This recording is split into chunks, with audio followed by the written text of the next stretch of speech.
정부의 소득주도 성장 정책을 놓고 여야 간 공방이 격화하고 있습니다. 국회에 출석한 김동연 경제부총리는 짧은 시간에 정책 효과를 판단하기 쉽지 않다며 긍정적인 부분과 부정적인 측면을 종합적으로 봐야 한다고 말했습니다. 드루킹 일당의 댓글 조작 의혹을 수사한 특검이 60일 동안의 수사 결과를 발표했습니다. 김경수 경남도지사를 댓글 조작의 공범으로 보고 재판에 넘겼지만 물증을 제시하지 못했습니다. 아파트값 급등세에 서울시가 여의도 용산 통합개발 계획을 보류한 데 이어 정부도 대책을 내놨습니다. 서울의 4개 구가 투기지역으로 추가 지정됐고 수도권의 공공택지 14곳을 더 개발해 공급하기로 했습니다. 5.18 민주화 운동 당시 헬기 사격을 목격했다고 증언한 고 조비오 신부의 명예를 훼손한 혐의로 재판에 넘겨진 전두환 씨가 오늘 첫 재판에 출석하지 않았습니다. JTBC 취재 결과 당시 보안사 문건에 전 씨가 5.18에 관여했다는 실명이 나왔습니다. 중부와 남부지방을 중심으로 장대비가 오며 피해가 잇따르고 있습니다.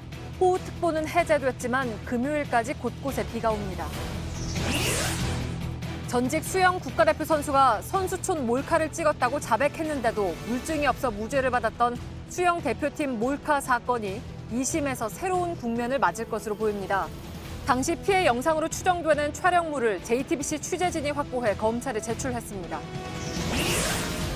민자 고속도로의 통행료를 내리는 방안이 추진됩니다. 대구에서 부산 구간은 2년 안에, 인천공항 고속도로는 4년 안에 통행료를 절반 수준으로 낮출 계획입니다. 교육부가 올해 역량 강화 등급을 매긴 조선대학교입니다. 이 학교를 포함해 전국 80여 개 대학교들이 내년부터 입학 정원을 줄이는 등 각종 제재를 받게 되는데요. 학교들의 반발도 거셉니다. 잠시 후 밀착 카메라에서 전해드립니다. 공기청정기가 도로 위로. 내일을 바꾸는 현대수소 전기차. 예, 시청자 여러분, JTBC 뉴스룸을 시작하겠습니다. 소득주도 성장을 둘러싼 논란에 대해서 지난 주말에 청와대는 정면 돌파 의지를 밝혔습니다. 소득주도 성장을 포기할 것이 아니라 오히려 속도를 내야 한다는 것입니다. 야당이 거세게 반발하면서 오늘 국회에서는 제2라운드가 벌어지고 있습니다. 오늘 예결위에 나온 김동연 경제부총리는 야당 의원들의 집중 공격을 받았습니다. 국회 예결위는 오늘 밤 늦게까지 이어질 것으로 보입니다. 서복현 기자가 예결위 앞에 나가 있습니다. 자, 지금 예결위는 여전히 진행이 되고 있습니까? 아니면 잠시 쉬고 있습니까? 네, 제가 지금 서 있는 곳이 국회 예결위가 열리는 제2회의장 앞인데요. 오후 6시 45분쯤 잠시 정회를 했다가 조금 전인 오후 7시 45분부터 다시 전체 회의가 진행되고 있습니다. 예. 오늘 김동연 경제부총리가 예결위에 나왔습니다. 소득주도 성장에 대해서 어떤 입장을 내놨습니까? 네, 김동연 경제부총리는 오늘도 역시 소득주도 성장에 대해서 국회의원들의 집중적인 질문을 받았습니다. 이에 대한 김 부총리의 발언 직접 들어보시죠. 예. 일부 업종과 계층의 고용에 미치는 영향이 일부 부정적으로 작용을 했다는 측면에서는 저희가 좀 귀담아야 될 부분이 있고요. 예. 네, 그러니까 소득주도 성장의 긍정적인 부분과 부정적인 부분을 종합적으로 봐야 한다는 겁니다.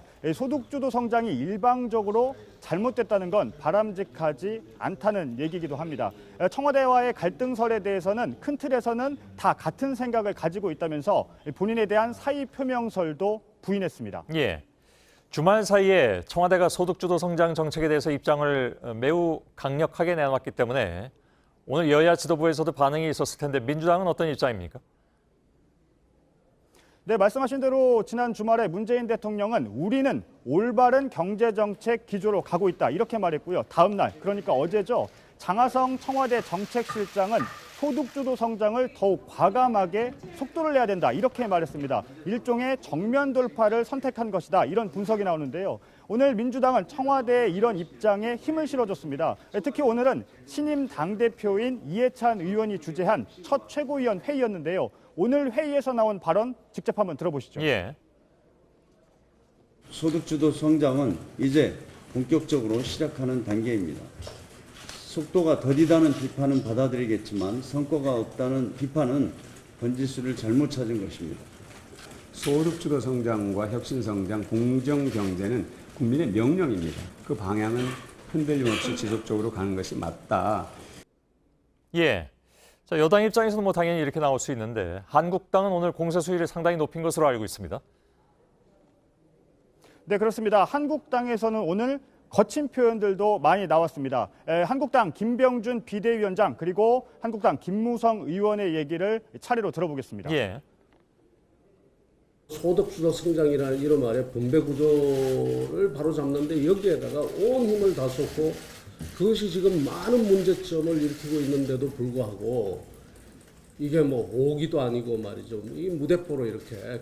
당장 소득주도 성장을 폐지하고 장하성 실장을 경제팀에서 경질해야 합니다. 예. 소득주도 성장을 둘러싼 청와대하고 여야의 주장 가운데 제일 크게 엇갈리는 내용이 어떤 겁니까? 네, 제가 몇 가지 설명을 드리겠습니다. 예. 청와대 김동연 경제부총리 그리고 민주당까지 주장하는 건 이 최저임금은 소득주도 성장의 일부일 뿐이다. 이 부분입니다. 그러니까 사회 안전망 구축 등도 소득주도 성장에 포함이 돼 있는데 최저임금이 전부인 양 정책 폐기를 주장해서는 안 된다는 겁니다. 또 하나는 성과가 나려면 시간이 필요한데 지금 단계에서 폐기를 주장하는 건 너무 이르다는 주장입니다. 그러니까 이런 주장은 결국 과거 기업 중심의 경제 정책으로 회귀를 말한다 이렇게 주장을 하고 있습니다. 반면 한국당은 소득주도 성장은 실패한 정책이기 때문에 더 이상 미련을 가져선 안 된다 이렇게 얘기를 하고 있습니다. 그러면서 최근 발표된 고용지표 또 가계동향 지수 등을 근거로 들고 있습니다. 한국당은 당장 힘들다는 국민의 요구를 무시하고 밀어붙여서는 안 된다 이런 입장입니다. 이런 소득주도 성장을 놓고 여야의 공방은 한동안 이렇게 계속될 것으로 보입니다. 예. 서복현 기자였습니다. 오늘 야당은 어제 통계청장이 13개월 만에 교체된 배경을 두고 공세를 이어갔습니다. 야당은 최근에 나오고 있는 경제 관련 통계가 마음에 들지 않는다고 사람을 바꾼 것이 아니냐 이렇게 청와대를 몰아붙였습니다. 청와대는 교체 시기가 돼서 바꾼 것이라고 말하고 있지만 야당 측은 통계청장의 재임 기간은 평균 2년이라고 주장하고 있습니다. 임소라 기자입니다. 야당은 전임 통계청장이 소득주도 성장 정책의 효과를 통계치로 제대로 뒷받침하지 못해 경질됐다고 주장했습니다. 소득 분배가 악화됐다는 최근의 가계소득 동향 지표를 그대로 발표한 게 교체 배경이라는 겁니다. 구미에 맞게 통계 조작하려고 작정한 것이 아니고서는 이런 인사 결코 할 수 없는 겁니다. 통계를 왜곡하는 것은 여론 조작과 같은 심각한 범죄 행위입니다. 통계에 손대려는 어떤 시도가 있다라면 이 점은 국민의 심판을. 그러나 청와대는 최근 나온 통계 결과와 교체는 무관하다는 입장입니다. 청와대 핵심 관계자는 사람을 바꿀 시기가 되어서 바꾼 것일 뿐이라며 문책성 인사가 아니다라고 말했습니다. 전임 황수경 청장은 문재인 정부가 들어서고 난 뒤인 지난해 7월 임명됐습니다. JTBC 임소라입니다. 어디서 살든 체육시설까지 가는데 걸리는 시간을 평균 10분으로 하겠다. 정부가 내년 예산을 일자리에 올인하다시피 하겠다고 밝힌 이후에 첫 방안은 이렇게 생활 밀착형 사회 기반 시설에 예산을 집중한다는 것입니다. 예전처럼 대규모 토목공사를 벌이는 대신 택한 방법입니다. 삶의 질과 고용 쇼크, 두 마리 토끼를 다 잡을지가 관건입니다. 정재우 기자. 김동연 경제부총리는 내년 예산의 초점을 일자리에 맞추겠다는 뜻을 분명히 했습니다. 예산 편성 방향을 한 기록해는 특징은 일자리입니다. 거의 우리 재정당국에서는 고용인지 예산으로 할 정도로 모든 부분을 일자리에 맞췄습니다. 이를 위해 그간 줄여왔던 사회간접자본 SOC 예산도 내년엔 좀 늘려잡습니다. 다만 4대강 사업 같은 대형 토목공사가 아닌 이른바 생활형 SOC에 집중 투자할 계획입니다. 국민체육센터, 작은 도서관, 미세먼지 방지숲 같은 지역시설이 대표적입니다. 올해 이 분야 예산은 5조 8천억이었는데 내년에는 50% 이상 늘어난 8조 7천억 원까지 투입할 계획입니다. 이런 사업을 통해 삶의 질을 끌어올리고 고용 쇼크도 완화해 두 마리 토끼를 잡겠다는 겁니다. 정부안이 확정되면 국민체육센터는 내년까지 160곳이 추가로 들어섭니다. 체육시설까지 가는데 걸리는 시간도 평균 13.8분에서 10분으로 줄어듭니다. 정부는 또 작은 도서관 지원 대상도 올해 16곳에서 내년에는 244곳으로 대폭 늘릴 계획입니다. JTBC 정재우입니다. 네, 오늘 뉴스룸 직후에 방송할 예정이었던 긴급 대토론 고용쇼크 한국경제 출구는 이 방송이 연기됐음을 시청자 여러분께 알려드립니다. JTBC는 최근에 고용쇼크 등을 놓고 정부와 정치권 또 전문가들이 참여하는 긴급 대토론을 기획해서 지난주에 예고해드렸습니다. 정부 측에서는 김상조 공정거래위원장이 출연하기로 했습니다. 그런데 지난주로 예정됐던 국회 예산결산위원회가 태풍 솔릭의 영향으로 연기돼서 오늘 열리게 됐습니다. 이로 인해서 오늘 예결위에 출석하는 김상조 위원장은 토론 참석이 어렵다고 알려왔습니다. 다른 경제 관련 부처 관계자들도 대부분 오늘 국회 출석을 해야 하는 바람에 부득이 토론 방송을 연기하게 됐습니다. 토론의 성격상 정부 관계자가 나와야 내실 있는 토론이 가능하다는 판단입니다. 시청자 여러분께 양해를 구하며 빠른 시일 내에 토론을 다시 준비할 수 있도록 최선을 다하겠습니다. 다만 내일로 예정된 원내 교섭단체 3당 원내대표와 정의당 심상정 의원이 참석하는 같은 주제의 토론은 차질 없이 진행됩니다. 드루킹 일당의 댓글 조작 의혹을 수사한 허익범 특검팀이 60일 동안의 수사 끝에 오늘 결과를 발표했습니다. 드루킹 일당이 킹크랩 시스템을 이용해서 1억 번에 가까운 조작을 했다는 것이 핵심입니다. 또 이와 같은 댓글 조작에 김경수 경남도지사가 공모했다는 것이 특검의 판단입니다. 그러나 이들이 공범이라는 근거로 제시하는 것은 11번의 만남을 통한 친분과 메신저 대화 그리고 드루킹 일당의 진술입니다. 김 지사가 댓글 조작을 직접 지시했다거나 킹크랩 운영에 직접 개입했다는 물증을 내놓지는 못했습니다. 향후 재판에서 치열한 공방이 예상됩니다. 먼저 연지환 기자입니다. 뉴스기사 총 8만 천여 개의 댓글 모두 140여만 개에 대하여 매크로 프로그램을 통하여 9,971만여 건의 공감, 비공감, 클릭 신호를 기계적으로 보냄으로써 특검은 드루킹 일당이 19대 대선 전인 지난 2016년 12월부터 본격적으로 댓글을 조작했다고 판단했습니다. 한 개의 뉴스당 평균 17개의 댓글에 대해 1,200번 공감을 조작한 걸로 결론냈습니다. 김경수 경남지사가 공범이라고도 했습니다. 먼저 김 지사와 드루킹 김동원 씨가 2016년 6월부터 올해 2월까지 11번 만나 친분을 유지했다고 했습니다. 이어서 지난 2016년 11월 9일엔 댓글 조작 시스템인 킹크랩 시연회에 참석해 개발과 운용을 허락했다고 봤습니다. 특검은 김 지사가 텔레그램 등 메신저를 통해 댓글 작업을 보고받았으며 총 9,971만 번의 조작 중 8,800만 번이 김 지사와 관련됐다고 했습니다. 특검은 또 김 지사가 일본 센다이 총영사 자리를 조건으로 6.13 지방선거를 도와달라고 요구했다며 선거법을 위반한 혐의도 적용해 재판에 넘겼다고 했습니다. 앞서 기각된 김 지사의 구속영장엔 포함하지 않았던 혐의입니다. 이에 대해 김 지사 측은 킹크랩 시연회 참석은 사실 무근이고 관련자 진술도 일관되지 않는다고 했습니다. 총영사 제한 혐의에 대해서도 그런 사실이 없다고 주장했습니다. JTBC 연지환입니다.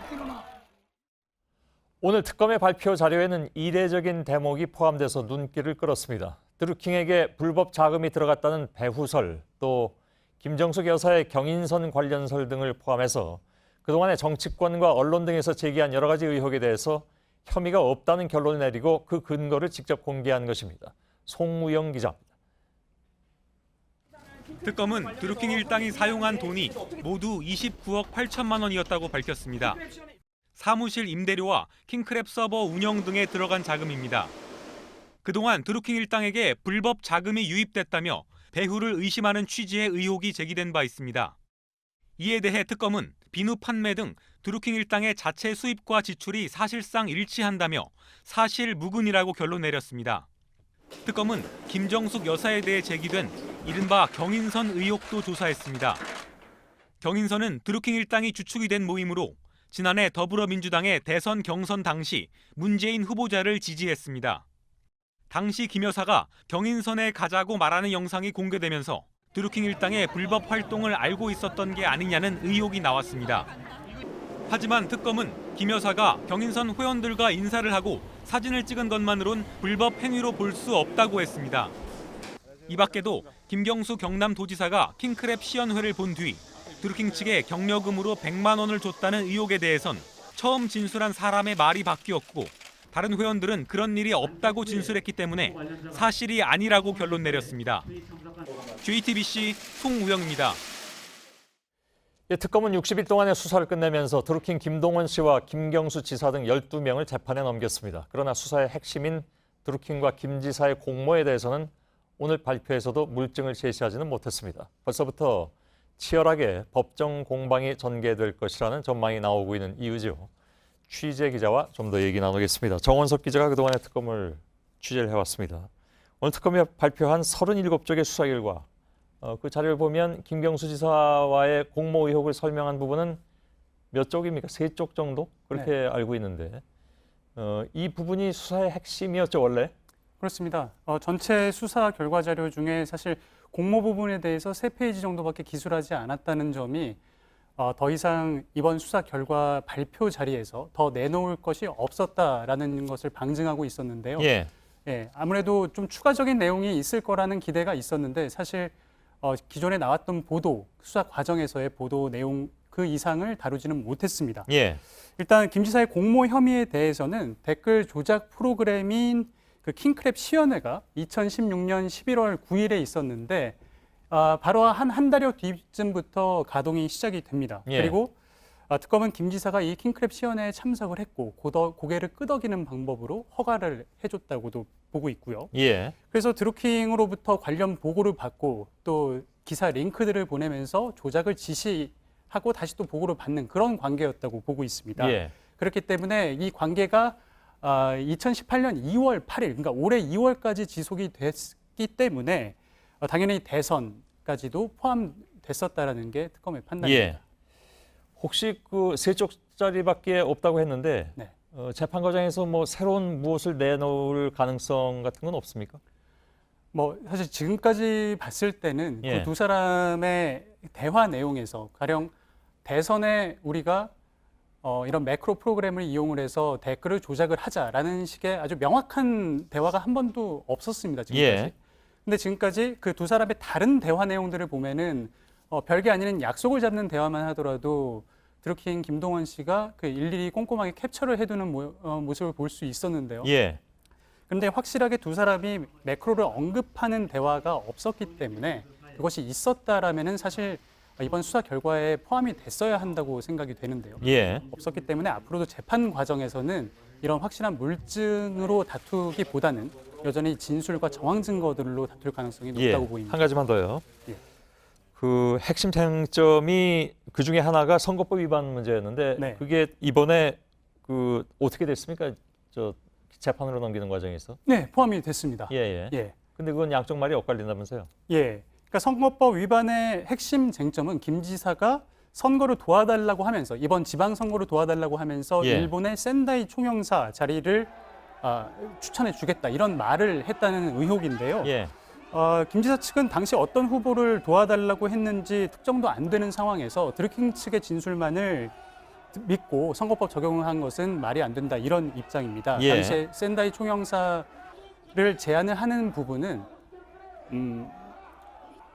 그 청와대 인사 기준에 그 오사카 총영사가 더 급이 높은데 그게 예. 맞지 않는다라는 얘기를 하면서 전달을 한 것인데 이거를 받아들이는 쪽에서 잘못 받아들인 측면이 있다라는 그 설명이고요. 예. 다만 특검 관계자가 오늘 구속영장을 청구할 때 그 선거법을 적용하지 않았던 부분에 대해서는 오늘 수사 결과를 발표하면서는 전략적인 측면에서 생각해달라 예. 또 이런 식으로 여운을 남기기도 했습니다. 그렇기 때문에 재판 과정에서 혹시 다른 물증들을 제시할지는 앞으로 좀 두고 봐야 될 것 같습니다. 알았습니다. 정원석 기자였습니다.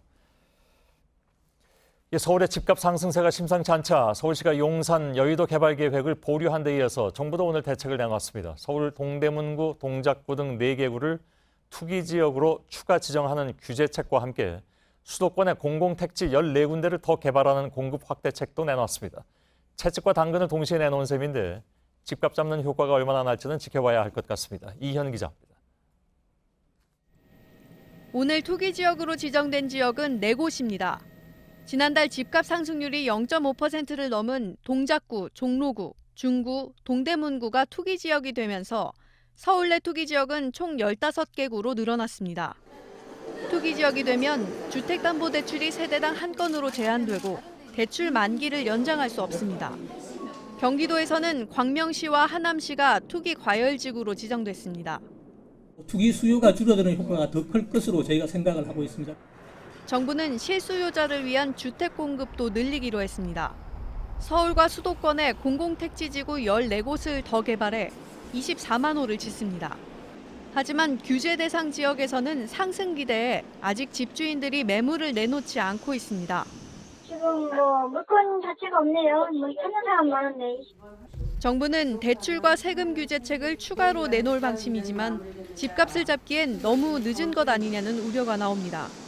기존에도 이제 규제가 강한 상태이기 때문에 추가적으로 안정화 효과 같은 것들은 굉장히 약하지 않겠느냐. JTBC 이현입니다. 잠시 후 2부에서는 서울시의 여의도 용산 개발계획 보류와 관련해서 진희선 부시장을 인터뷰할 예정입니다. 서울시 입장에서 어떤 얘기들이 나올지 궁금합니다. 열흘 전에 나온 국민연금 개편안에 대해서는 가장 큰 불안이 나중에 연금을 받을 수 있느냐 하는 것이었죠. 공무원연금은 국가가 보장해주면서 국민연금은 왜 안 해주느냐 하는 불만도 컸습니다. 결국 오늘 문재인 대통령이 국가의 지급 보장을 명문화하는 방안을 마련하라고 주문했습니다. 이정엽 기자입니다. 국민연금의 지급보장 명문화를 둘러싸고 논란이 좀처럼 가라앉지 않자 대통령이 직접 나섰습니다. 국민 불안을 잠재울 방안이 필요하다면서 지급보장을 명시해야 한다고 밝힌 겁니다. 국가의 지급보장을 분명하게 하여 국민의 불안감을 해소하는 방안을 적극 검토해 주기 바랍니다. 문 대통령은 기금 고갈이란 말 때문에 근거 없는 불안감이 확산되고 있다고도 우려했습니다. 연금을 지급받지 못한다는 것은 국가가 존재하는 한 있을 수 없는 일입니다.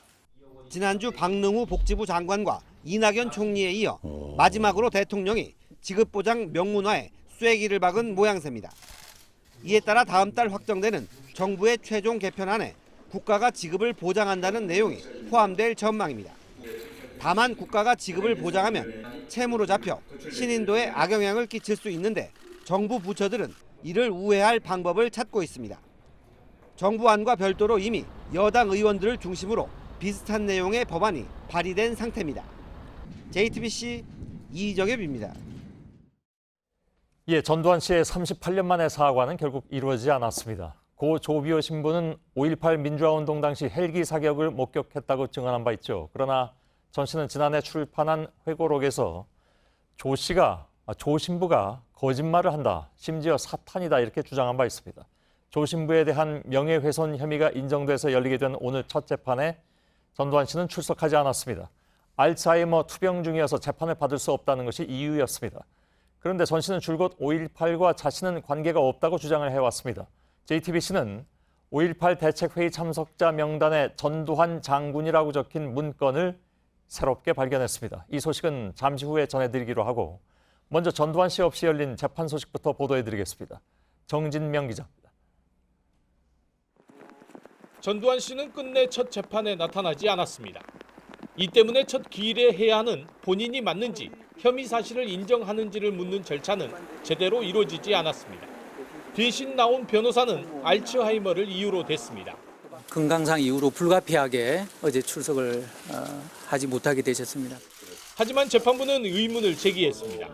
전 씨의 주장대로 2013년에 알츠하이머에 걸렸다면 지난해 출간된 회고록은 어떻게 썼냐고 물었습니다. 정 변호사는 회고록은 2013년 전부터 준비된 것이라고 주장했습니다. 전 씨 측은 앞으로도 재판에 참석하기 어렵다고 밝혔지만 재판부는 받아들이지 않았습니다. 다음 공판 기일을 10월 1일로 정하고 다시 소환장을 보내기로 했습니다. 다만 강제구인장 발부는 결정하지 않았습니다. 5월 단체와 고 조비오 신부의 유가족은 전 씨의 불출석에 분노했습니다. 이것은 자기가 저지른 그 만행에 대해서 여전히 인정하지 않겠다라고 하는. 전 씨는 지난해 회고록에서 5.18 당시 헬기 사격을 증언한 고 조비오 신부를 파렴치한 거짓말쟁이라고 비난해 사자 명예훼손 혐의로 기소됐습니다. JTBC 정진명입니다.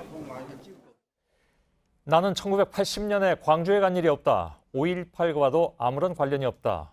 이것은 전두환 씨가 지난 38년 동안 반복해온 주장입니다.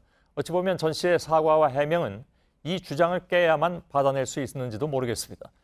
저희 JTBC는 1980년대 초반 보안사가 작성한 5.18 관련 문건을 입수했습니다. 여기에는 5.18 당시에 관여한 군인들의 명단이 있는데 바로 전두환 씨의 실명이 등장합니다. 유선의 기자입니다. 1981년 보안사가 작성한 증언 참고자료 문건입니다. 기무사가 비밀리에 보관하고 있던 문건 목록엔 전두환 씨가 대통령이 된 이후 보안사 비서실이 작성한 것으로 나와 있습니다. 문건엔 5.18 민주화운동 당시 계엄군의 작전 내용과 당시 군 지휘부가 무력 진압을 결정하게 된 배경 등이 자세히 적혀 있습니다. 마지막 장엔 광주 사건 시 각종 조치 및 결실에 이르기까지 국방장관과 해공군 참모총장 등이 수차례 회의를 통해 상황 분석과 가용 방책을 검토했다고 나와 있습니다. 대책회의 참석자엔 보안사령관이 나오고 전두환 장군이라고 이름이 따로 적혀 있습니다. 전 씨는 1980년 당시 광주에 한 번도 간 적이 없어 5.18과 무관하다고 주장해왔습니다. 문건엔 광주에 UH-1H 22대를 비롯해 각종 항공기 40여 대를 지원하는 내용도 적혀 있고 이를 결정한 것도 문건에 기재된 지휘부로 돼 있습니다. 헬기 사격은 없었고 있었다 해도 자신과는 관계없다는 전 씨의 주장과 배치됩니다.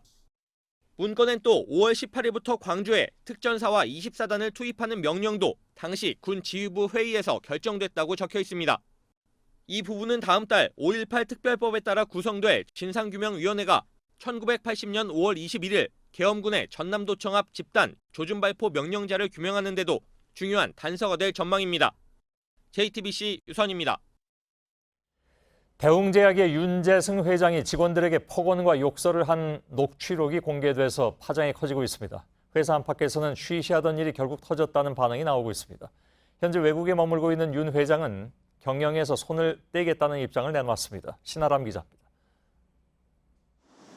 대웅제약 윤재승 회장이 업무 보고가 마음에 들지 않는다며 직원에게 욕설하는 음성이 공개됐습니다. 정신병자 이거? 야 왜 그렇게 일을 해 야? 이거 되고 안 되고 원래 네가 야. 또 다른 대화에서도 험한 말이 쏟아집니다. 왜 일 되는 방법을 안 찾고 정견 빈명만 하려고 그래? 너 싫은 말이야. 아무나 뽑아서 그래. 회사 안팎에선 터질 게 터졌다는 반응이 나옵니다. 화가 나면 이 폭언하는 건 자주 있었고 본인이 마음에 안 들면 회장님은 무조건 그 사람은 거짓말한 사람이라고 치부를 하면서 욕설 파문이 커지자 윤 회장은 경영에서 물러나 자숙의 시간을 갖겠다는 뜻을 밝혔습니다.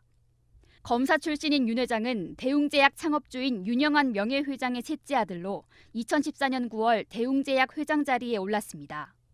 현재 외국에 머물고 있는 윤 회장은 일정을 앞당겨 귀국할 것으로 알려졌습니다. JTBC 신아람입니다.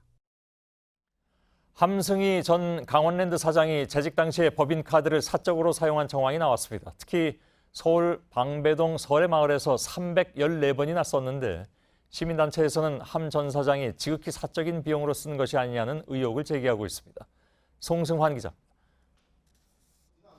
함승희 전 강원랜드 사장은 2014년 12월 취임한 뒤 3년 동안 서울에서 법인카드를 총 636번 결제했습니다. 강원랜드 서울지사가 있는 역삼동에서 146번을 썼는데 서울 방배동 설해마을 일대에선 2배가 넘는 314번을 결제했습니다. 줄을 서서 사 먹을 정도로 유명한 케이크 가게에서도 회의비나 접대비 명목으로 27번을 썼습니다. 과일 가게, 식료품점 등 생필품 매장도 설해마을 근처를 이용했습니다. 함 전 사장의 집은 서울 반포동입니다. 설해마을은 함 전 사장의 싱크탱크 격인 포럼올해의 사무국장이 사는 곳으로 알려졌습니다. 강원랜드는 함 전 사장이 법인카드를 사적으로 썼거나 다른 사람이 이 카드를 사용했는지 확인 중입니다. 함 전 사장은 포럼 관련 비용은 포럼의 법인카드로 결제했다고 합니다. 17차례 해외 출장 때마다 포럼올해의 사무국장을 데리고 갔다는 의혹에 대해서도 해외 포럼과 겹칠 때만 몇 번 동행했을 뿐이라고 반박했습니다. 이런 의혹에 대해 태백시민연대는 성명서를 내고 강원랜드에 철저한 진상조사와 법적 고발을 요구했습니다. JTBC 송승환입니다. 주 태국 한국문화원장이 근무 시간에 수시로 쇼핑을 하다가 감사에 적발돼서 해임됐습니다. 문화원 운전기사에게 휴가를 내도록 한 뒤에 자신의 개인 여행지에서 운전을 시키기도 했다고 합니다. 류미혜 기자입니다. 2015년 태국에 부임한 한국문화원장 강모 씨는 하루가 멀다 하고 쇼핑센터를 찾았습니다. 대부분 업무 시간이었습니다. 강 씨는 주 5일 근무를 하는데 3, 4회, 그러니까 거의 매일 근무 시간에 쇼핑을 했습니다. 쇼핑센터를 찾을 땐 공용차를 이용했습니다. 무단 결근과 지각도 비일비재했습니다. 문체부는 감사 결과 출근하지 않고 숙소에서 운전기사에게 대기를 지시한 것만 40회에 이르는 것으로 조사됐다고 밝혔습니다. 부하 직원들에 대한 갑질도 문제가 됐습니다. 강 씨는 개인 여행을 가면서 부하 직원에게 항공권 호텔 예약과 개인 물품 구입을 시키고 직원이 선 결제하도록 했습니다. 또 문화원 운전기사에게 휴가를 내서 자신의 개인 여행에 동행시킨 뒤 여행지에서 운전을 시켰습니다. 외교관으로서 부적절한 처신도 문제가 됐습니다.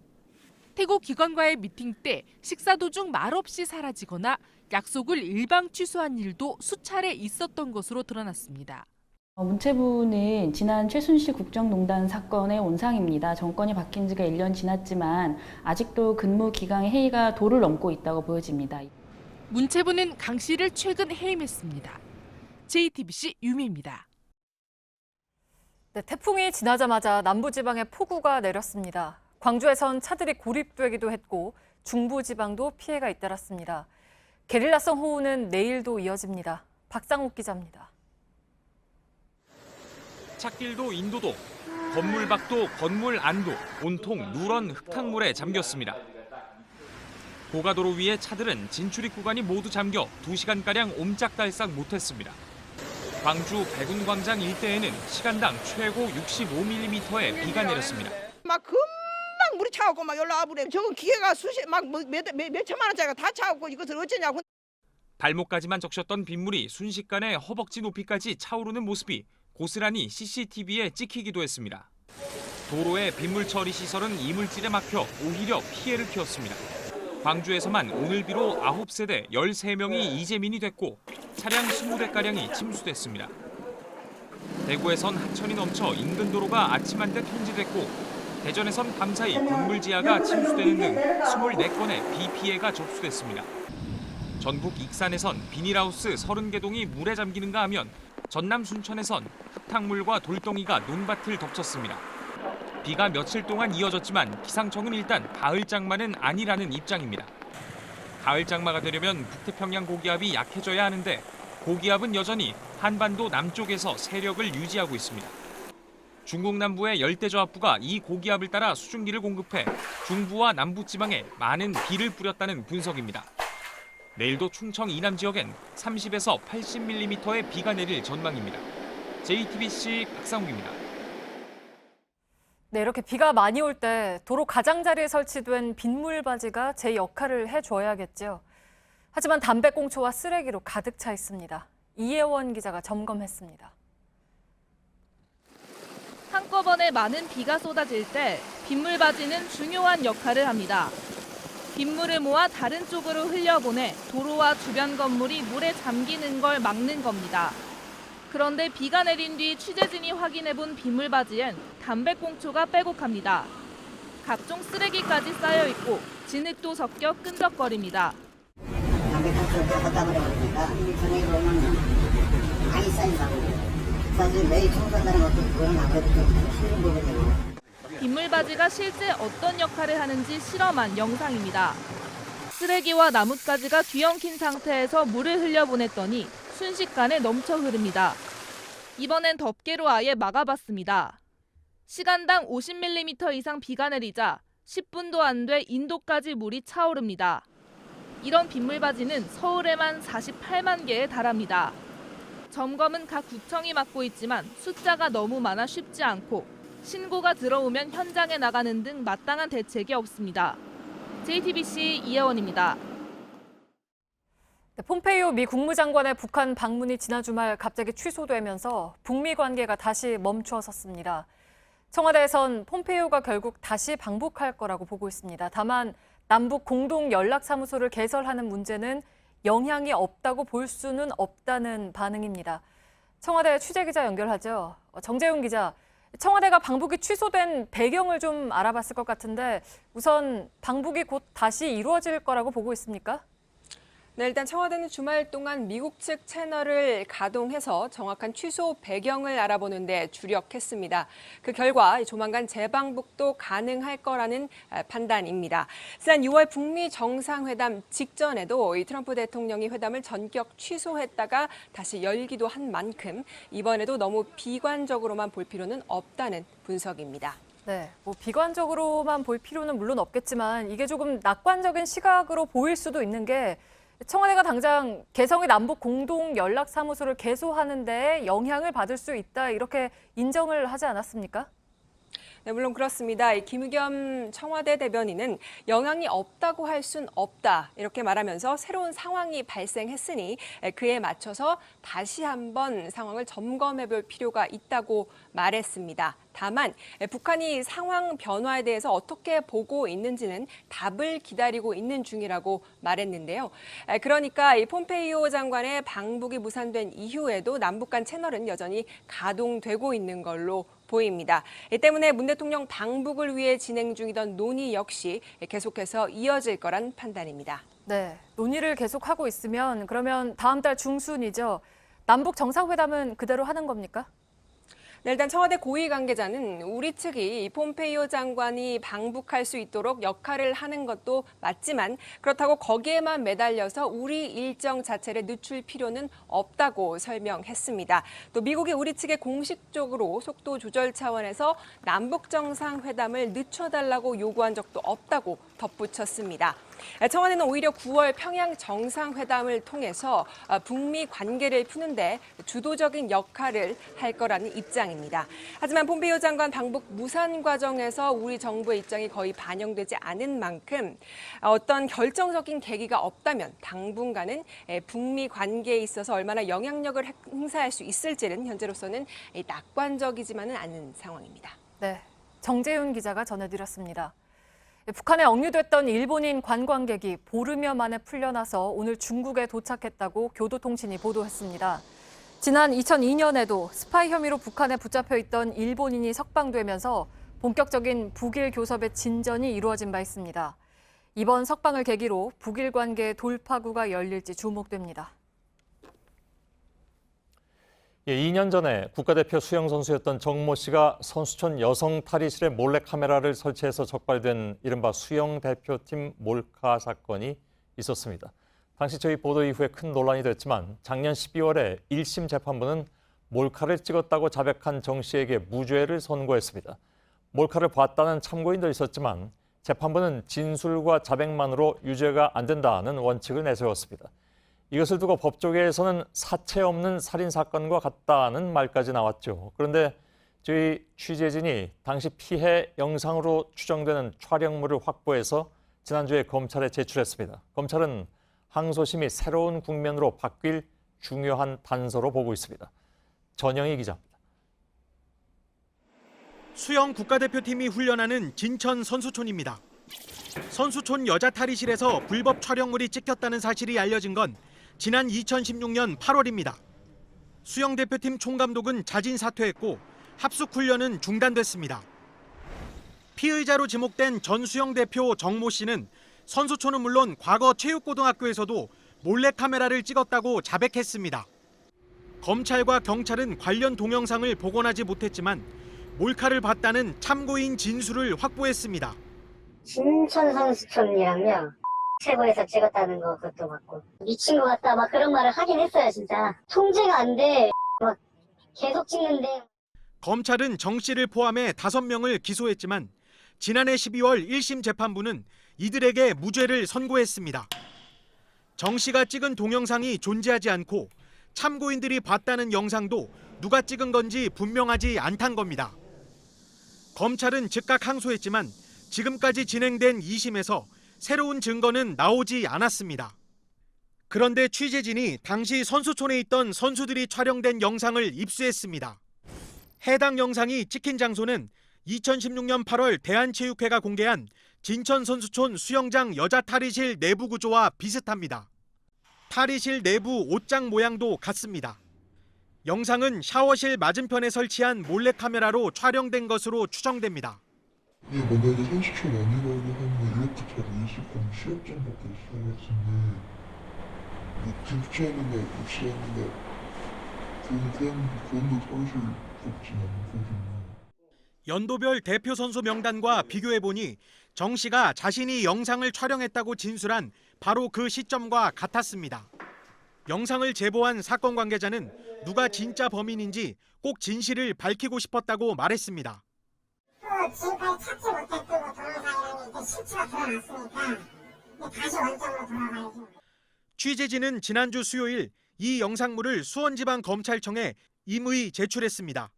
영상물이 나온다면 그건 굉장히 중요한 보강 증거이기 때문에 적어도 자백하는 사람은 무죄가 될 수 없죠. 영상물을 분석하고 있는 검찰은 유죄 입증의 주요 단서가 될 수 있다고 보고 있습니다. JTBC 전영입니다. 이번 사건은 몰카를 찍었다는 가해자 자백과 몰카를 봤다는 참고인 진술까지 나왔는데도 무죄가 선고된 만큼 그 논란도 컸습니다. 특히 취재진도 찾을 수 있었던 영상을 왜 수사기관이 확보하지 못했느냐는 의문도 제기됩니다. 경찰 수사부터 검찰 기소까지 무엇이 문제였는지 김지아 기자가 전해드립니다. 전 수영 국가대표 정모 씨가 불법 촬영물을 보관했다고 밝힌 저장기기는 모두 2개입니다. 정 씨는 경찰 조사에서 2016년 4월 노트북과 외장 하드에 있던 영상은 모두 삭제했는데 외장 하드는 잃어버린 것 같다고 진술했습니다. 경찰은 노트북에선 영상을 복구하지 못했고 잃어버렸다는 외장 하드는 아예 찾지도 못했습니다. 진짜 폰이 그게 나왔으면 이 폰은 저하고 나오는데 저는 이제 그거는 못하는 바람에 최선을 다했는데 못 나오는 경우도 있지 어떻게 다 밝혀요 그것을. 법조계에선 정 씨 등을 재판에 넘긴 검찰 기소 내용도 촘촘하지 못했다고 지적합니다. 공범 가운데 누가 카메라를 설치하고 누가 망을 봤는지 정확하게 설명하지 못했던 겁니다. 행위 분담 부분이 좀 불분명하게 공소장에 설치가 돼 있다. 그런 점들도 무죄 판결의 하나의 원인인 것 같습니다. 정 씨에게 무죄를 내린 1심 판결에 대한 반응도 엇갈립니다. 사체가 존재하지 않은 사건을 살인죄로 수사하기가 쉽지가 않습니다. 피해 영상물은 살인죄에 있어서의 사체의 존재만큼이나 중요한 증거가 될 것입니다. 피고인 A가 자백을 다 했고 또 샀다 그러고 또 촬영물을 본 사람이 있고 이 정도면 저는 무죄 판결이 조금 납득은 되지 않습니다. 최근 검찰은 JTBC가 이미 제출한 영상 외에도 정 씨가 직접 카메라를 설치하는 영상도 확보한 것으로 파악됐습니다. 다음 달 6일 재개되는 항소심에서 해당 영상들에 대한 증거 능력이 얼마나 입증될지 주목됩니다. JTBC 김지아입니다. 더불어민주당 이해찬 신임 당대표가 취임 첫날부터 야당과의 협치를 강조했습니다. 정치권에 몸담은 뒤 처음으로 이승만 박정희 전 대통령 묘역도 참배했습니다. 강성 이미지 때문에 야당과 각을 세울 것이란 우려를 적극적으로 해소하려는 모습으로 보입니다. 이윤석 기자입니다. 이해찬 대표는 취임 후 첫 공식 일정으로 국립현충원을 찾았습니다. 김영삼, 김대중 전 대통령 묘역뿐만 아니라 이승만, 박정희 전 대통령 묘역에도 참배했습니다. 분단 시대를 마감을 하고 평화 공존의 시대로 가는 길목에 있습니다. 그런 차원에서 두 분에게도 이해를 표하는 게 좋겠다는 생각이 들어서 참배를 했습니다. 이 대표가 두 전직 대통령 묘역에 참배한 건 정치인이 된 후 처음입니다. 이 대표는 곧바로 야당 지도부를 찾아 협치를 언급했습니다. 예전에 청와대 계실 때 이제 그냥 당정청 회의를 많이 했잖아요. 네, 그런 마음으로 이제 하시면 뭐. 예, 그래서 뭐 그때는 당정청 회의지만 아마 이제 대표님 맡으셨으니까 이제 여야 간의 대화도 더 돼야 안 되겠습니까? 이 대표는 5당 대표 협의회를 제안하며 협치의 속도를 높인다는 구상입니다. 당내 경선 과정에서 불거진 불통 이미지를 적극적으로 바꾸려는 겁니다. 하지만 하반기 정기국회와 예산심사를 앞두고 야당들이 대대적인 공세를 예고하고 있어 이 대표의 협치 행보가 얼마나 성과를 낼지 미지수란 전망입니다. JTBC 이윤석입니다. 고속도로 통행료가 유독 비싼 구간들이 있습니다. 민간 자본이 들어간 곳은 일반 고속도로의 2배가 넘는 통행료를 받기도 해서 이용객들의 불만이 많았습니다. 이렇게 비싼 민자도로 요금을 반값으로 낮추는 방안을 정부가 추진하고 있습니다. 전다빈 기자입니다. 고속도로를 이용해서 인천국제공항에 가려면 값비싼 통행료를 내야 합니다. 한 달에 한 번? 인천공항 갈 때 많이 부담스러워요. 지금 다른 고속도로보다 윤환역에 인천공항 가는 길이 비싸서 물론 정부는 이런 부담을 줄이겠다고 오늘 발표했습니다. 인천공항 고속도로를 승용차로 이용하려면 통행료 6,600원을 내야 합니다. 4년 안에 지금의 절반 이하인 3,200원 정도로 낮추겠다는 것이 정부 계획입니다. 민간이 운영하는 전국 18개 고속도로의 통행료를 빠른 곳은 2년 안에, 늦어도 4년 안에는 일반 도로와 비슷한 수준으로 낮추겠다는 겁니다. 현재 일반 도로와 요금 차이가 많이 나는 곳일수록 큰 폭으로 통행료가 줄어들게 됩니다. 통행료를 낮추는 대신 민간 사업자에겐 고속도로 운영 기간을 늘려줄 것으로 보입니다. 지난 3월에는 서울 외곽순환고속도로 북부 구간 사업자가 통행료를 33% 내리고 운영 기간을 20년 연장받았습니다. JTBC 전다빈입니다. 초등학교 저학년 학생들은 4교시나 5교시만 마치면 집으로 돌아갑니다. 맞벌이 가정에선 돌볼 사람이 없어서 고민이죠. 이런 돌봄 공백을 최대한 막기 위해서 저학년 하교 시간을 오후 3시로 늦추는 방안이 추진됩니다. 이상화 기자입니다. 학교를 나온 아이들이 학원이 운영하는 노란색 버스를 오르내립니다. 학교 수업을 마치자마자 곧장 학원 수업을 들으러 가는 겁니다. 엄마 아빠가 퇴근해 집에 돌아올 때까지 여러 학원을 다니는 경우도 있습니다. 맞벌이하는 엄마들이 대부분 걱정하는 게 너무 학교 시간이 빠르니까 어쩔 수 없이 돌리는 주의로 갈 수밖에 없다 그러더라고요. 대통령직 속 저출산 고령사회위원회가 이 같은 문제를 해결하기 위해 초등학교 운영 시간을 늘리는 방안을 내놨습니다. 저학년생이 학교에 머무는 시간을 오후 3시까지 늘려 고학년생과 같이 집으로 가도록 하겠다는 겁니다. 학습 시간을 유지하고 대신 휴식과 놀이 시간을 중간에 끼워 넣는 방식입니다. 현재 초등학생들은 급식을 먹은 뒤 1, 2학년생은 오후 1시, 3, 4학년생은 오후 2시쯤 집으로 돌아갑니다. 프로그램을 다 만들어 놓고 3시로 해야지 애들을 학교에서 아무것도 안 하게 만들면 그건 안 좋은 것 같아요. 저출산인은 이 같은 방식으로 돌봄 공백을 해소하고 사교육도 축소할 수 있다고 설명했습니다. 하지만 지난해 태어난 아이들이 초등학교에 입학하는 2024년부터 본격 시행한다는 계획이어서 당장 효과를 기대하긴 어려운 상황입니다. JTBC 이상화입니다. 한 40대 남성이 신호 대기 중인 차량 20여 대를 우산으로 내리쳐 망가뜨렸습니다. 조현병 환자였습니다. 3년 전 교도소에서 출소한 뒤로 제대로 치료받지 않았습니다. 배승주 기자입니다. 모자를 쓴 한 남성이 신호대기에 멈춰선 차량들을 우산으로 내리칩니다. 황급히 차에서 내린 운전자들이 저지하자 몸싸움으로 이어집니다.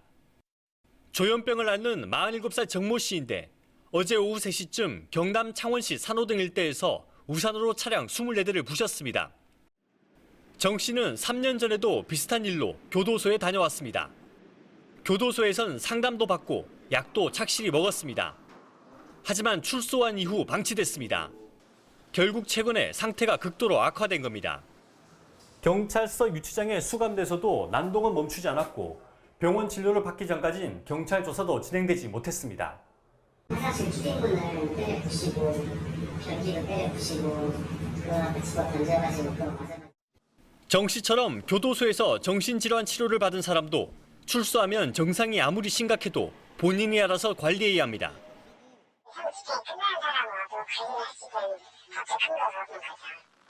최근 정부에선 지자체와 경찰 등 지역사회에서 이들을 관리, 치료하는 방안을 마련 중입니다. 하지만 본인이 이를 거부할 경우 강제할 근거가 없어 실효성이 없다는 지적도 나오고 있습니다. JTBC 배승주입니다. 지리산에서 3번이나 빠져나왔고 그 와중에 교통사고까지 당했던 반달곰이 결국 경북 김천 수도산으로 이사했습니다. 곰은 원하는 곳으로 갔지만 가까이에 민가와 등산로가 있어서 걱정입니다. 곰과 사람의 공존에 대한 고민이 남았습니다. 윤두열 기자입니다. 옮겨온 철제 케이지의 문을 열자 제법 큰 곰 한 마리가 뛰쳐나옵니다. 잠시 두리번거리더니 이내 산속으로 뛰어들어갑니다.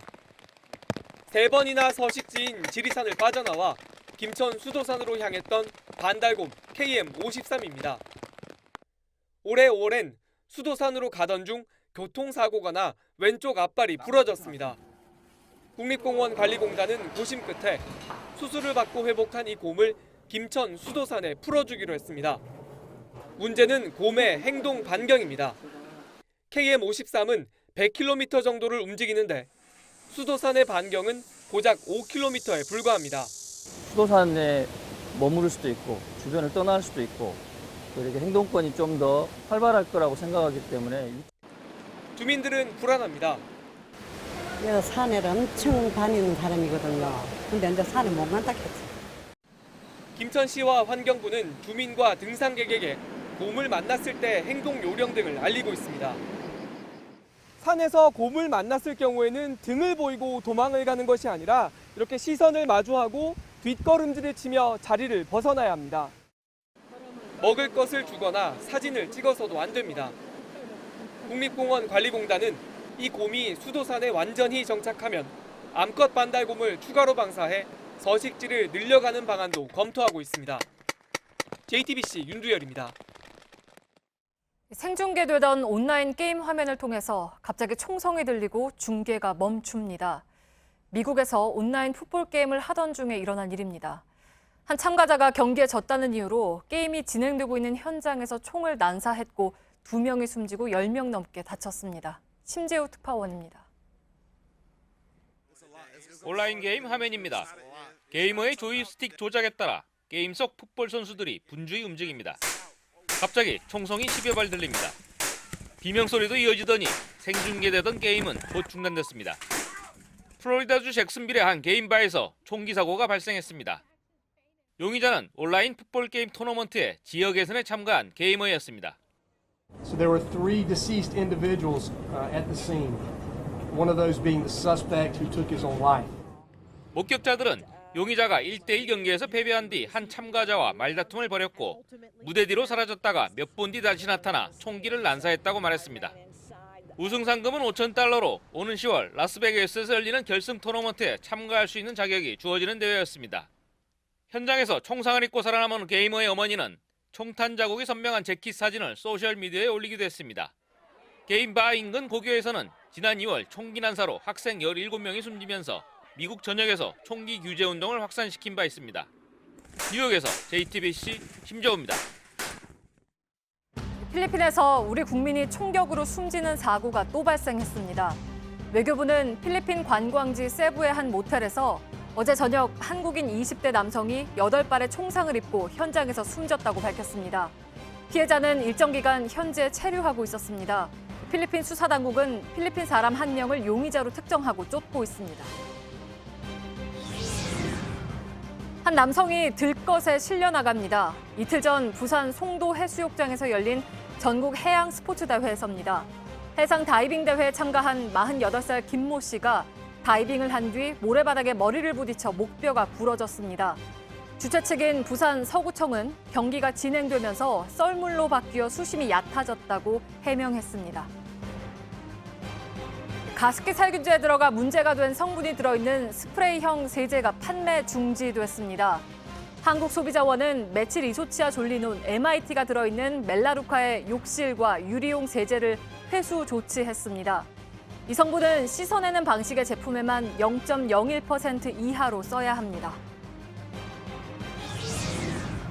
일을 할 수 있는 생산 연령 인구가 사상 처음으로 줄어들었습니다. 15세부터 64세까지인 우리나라 생산 연령 인구는 지난해 3,620만 명으로 1년 만에 0.3% 감소했습니다. 또 65세 이상인 고령 인구가 전체 인구의 14%를 넘어서 고령 사회에 들어섰습니다.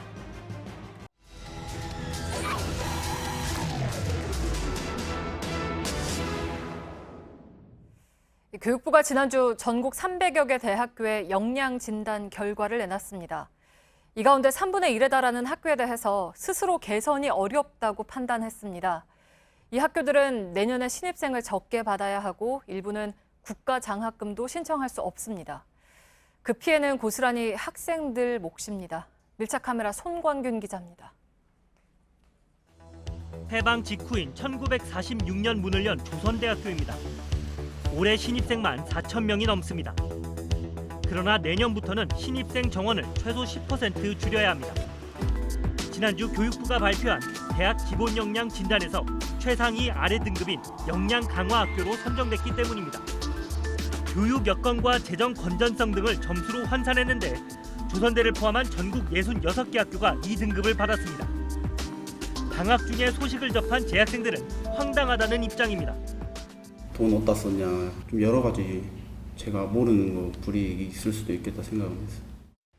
교내 온라인 게시판이나 이런 소셜 계정에서는 부정적인 의견이 대부분인데요. 개강을 앞둔 학생들은 등록금이 비싸지거나 후배들이 줄어들지는 않을까 걱정하는 모습입니다. 아무래도 좋진 않죠. 믿고 등록했는데 갑자기 이렇게 나와버리면 좀 다니는 입장에서는 기분이 좀 안 좋을 수밖에 없어요. 이 학교 총장을 비롯한 주요 보직 교수들은 교육부 발표 직후 사퇴 의사를 표명했고 뒤늦게 예산을 줄이겠다며 대책을 내놨습니다. 조선대와 마찬가지 진단을 받은 서울 덕성여대는 교육부 결과를 수용할 수 없다는 입장입니다. 하지만 학생들은 자율 개선 등급에 탈락한 학교에 대해 규탄하는 시위를 벌였습니다. 창피하고요. 선생님 보기에는 이 학교를 지원하는 게 조금 불안한 마음이 들 수도 있을 것 같아요. 최하 등급인 재정지원 제한대학으로 선정된 학교는 전국 20곳.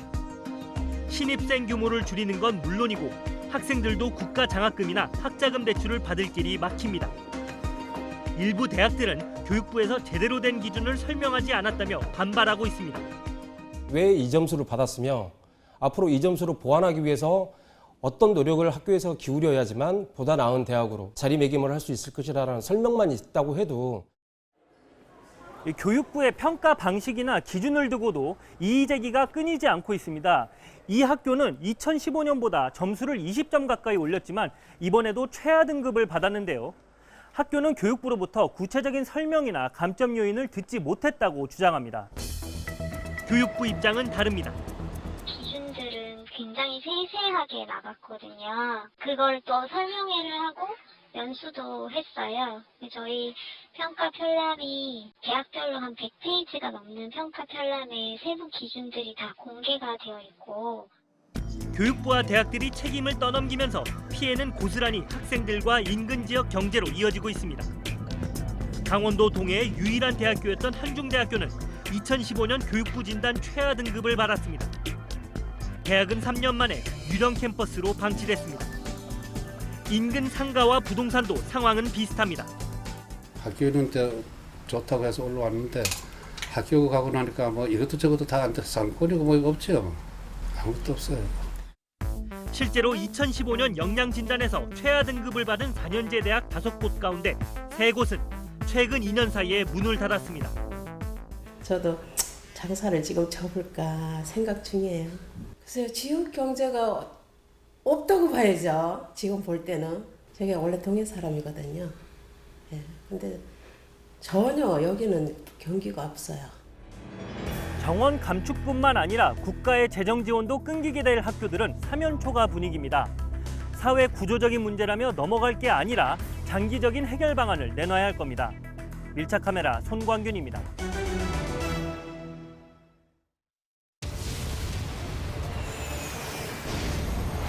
올라간다.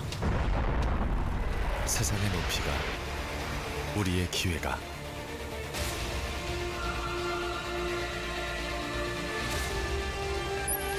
우리가 만든 길을 따라 세상은 위로 넓어진다. 수직의 길로 세계를 넓히다. 길을 만들다. 현대 엘리베이터.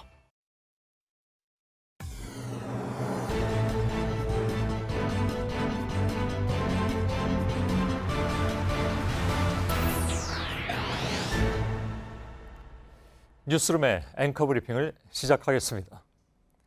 해양 작가 천금성. 그는 고된 뱃일을 견뎌내면서 소설을 썼습니다. 달빛 출렁이는 선창 아래서 적어내려간 글은 거친 바다를 견디게 하는 힘이었습니다. 자신의 작품이 신춘문예에 당선됐을 때도 그는 배에서 소식을 들었다 합니다. 그는 한국의 멜빌이요, 콘레드이며 생텍쥐베리다. 바다와 사투하는 치열한 문학적 깊이. 천금성은 해밍웨이처럼 바다 이야기를 쓰고 싶다고 말했습니다.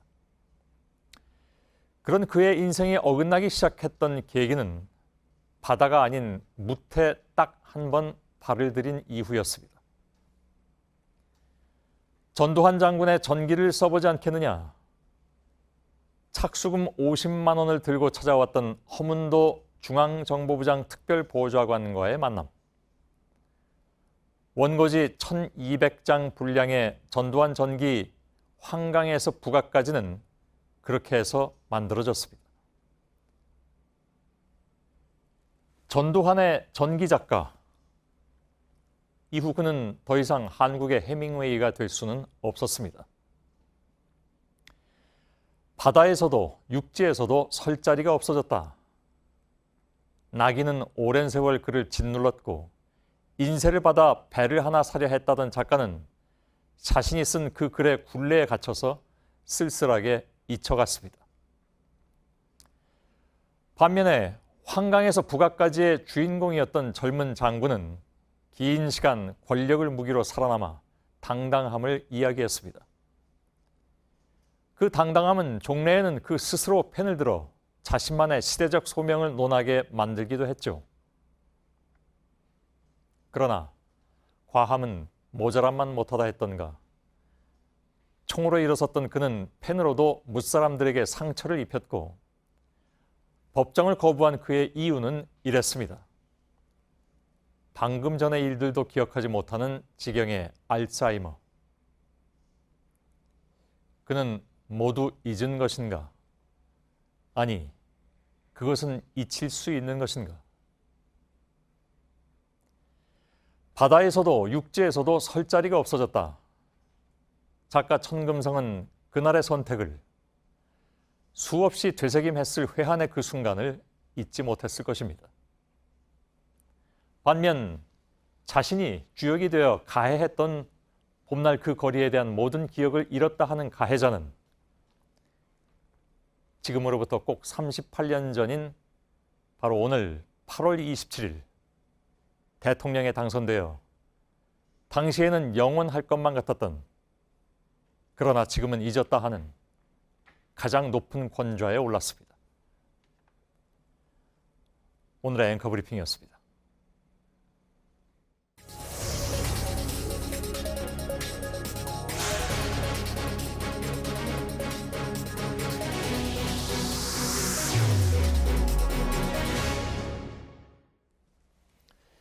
정부가 오늘 또다시 부동산 가격 안정 대책을 내놓았죠. 종로구와 중구, 동작구, 동대문구, 서울의 강북 4개 지역을 투기 지역으로 묶는 것이 핵심입니다. 문제는 여의도, 용산 마스터 플랜이나 강북 우선 투자 전략 등 최근에 서울시가 준비 중인 정책들이 서울의 부동산 가격 상승의 원인으로 지목되고 있다는 것인데, 관련해서 서울시의 입장을 좀 직접 들어보도록 하겠습니다. 진희선 행정 2 부시장이 전화로 연결되어 있습니다. 진희선 부시장님 나와 계시죠? 네, 안녕하십니까. 진희선입니다. 예. 기왕이면 오늘 직접 출연하셨으면 시청자 여러분께서도 보시기에 좀 편하셨을 텐데 극구 출연은 좀 어렵다고 하셔서 짧게나마 전화로 좀 질문을 드리도록 하겠습니다. 진 부시장은 도시 계획과장, 도시관리과장, 주택건축국장 이런 주택 관련 요직을 지내셨기 때문에 그만큼 또 실무 전문가이시기도 하고요. 네. 그래서 우선 이 질문부터 좀 드리겠습니다. 최근에 집값 상승은 박원순 시장이 그 지난달에 왜 싱가포르에서 그 얘기를 하지 않았습니까? 여의도를 통으로 개발하겠다. 네. 이렇게 말한 데서 시작됐다는 시각이 많은데 동의하십니까? 네, 그렇지는 않고요. 예. 사실 집값 상승은 여러 가지 다양한 요인이 있습니다. 예. 지난번에 싱가포르에서 박 시장님께서 이제 여의도와 용산의 마스터 플랜에 대해서 말씀을 하셨는데 예. 마스터 플랜의 본질적인 그 방향은 개별 단지를 재개발해서 난개발을 만들고 부동산 가격만 올리는 그런 기존 방식을 탈피하자는 그 기조 속에서 발언을 하신 거고요. 예. 여의도나 용산이 잘 아시겠지만 서울의 중심입니다. 그래서 서울의 우리 2030 서울의 미래상 계획에서도 이 부분을 좀 장기적인 마스터 플랜을 통해서 예. 계획을 수립을 하고 차근차근 그런 개발을 하고 관리를 하는 그런 입장에서 알겠습니다. 말씀을 하신 겁니다. 예. 네. 그러면 그 두 군데를 이른바 통째로 개발한다는 것이 집값 상승의 원인이라는데 동의하지 않는다고 말씀하셨는데 왜 보류하셨습니까? 이제 다만 이런 그 마스터 플랜의 본질과 방향이 마치 예전에 일시적인 재개발인 것처럼 해석이 되고 그것이 이제 언론에 전파가 되면서 부동산의 나름대로 과열 조짐에 좀 원인을 줬다는 생각을 합니다. 그래서 예. 이번 기회에 좀 보류를 했고요. 도시의 그럼 미래를 잠깐만요. 만들어가는 예. 동의는 하지 않는데 그렇게 알려졌기 때문에 할 수 없이 그럼 보류한다. 그럼 언론이 잘못한 겁니까? 아니 언론이 잘못한 건 아니고요. 예. 다만 이제 부동산 시장이 아까 말씀드린 대로 그 이번 상승은 다양한 요인들에 의해 작용이 됐기 때문에 예. 이 도시의 미래상을 만들어가고 챙기는 것도 중요하지만 예. 또 이 엄중한 부동산 시장의 상황을 인식을 하고 용산과 여의도 그 마스터 플랜을 보류를 한 겁니다. 알겠습니다.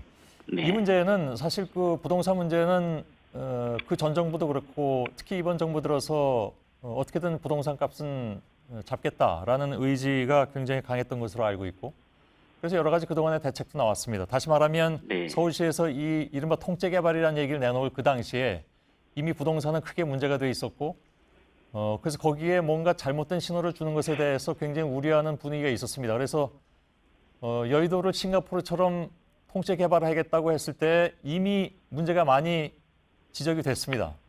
그리고 실제로 그 이후에 부동산 값이 뭐 어찌됐든 뭐 여러 가지 이유가 있다고는 하셨습니다만은 뛴 것은 사실이고 그래서 이미 이제 7주나 지난 상황에서 이것을 보류하는 것이 이미 좀 늦지 않았느냐라는 지적이 나옵니다. 거기에 대해서는 어떻게 생각하시는지요?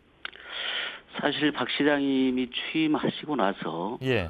과거의 전면 철거 재개발 방식을 좀 탈피를 하겠다. 그리고 도시 재생으로 도시관리 패러다임을 전환하겠다. 예. 이렇게 해서 이제 7년째 사실 서울시정을 이끌어오고 있습니다. 예.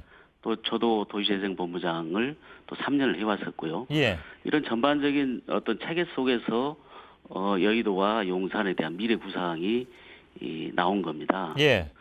그렇긴 하지만 시장에서는 지금 시장 상황이 좋지는 않고 또 최근에 어떤 집값 상승을 보면 전반적으로 굉장히 어려운 국면이기 때문에 알겠습니다. 이번에 보류를 한 겁니다. 예.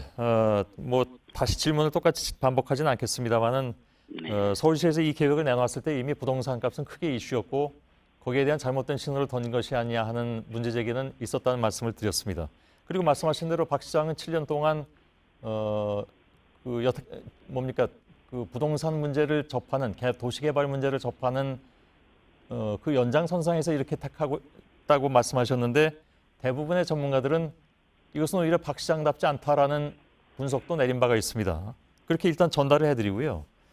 자, 그러면 다음 문제가 남는데 부동산 값이 안정이 되면 다시 이 계획을 내놓습니까?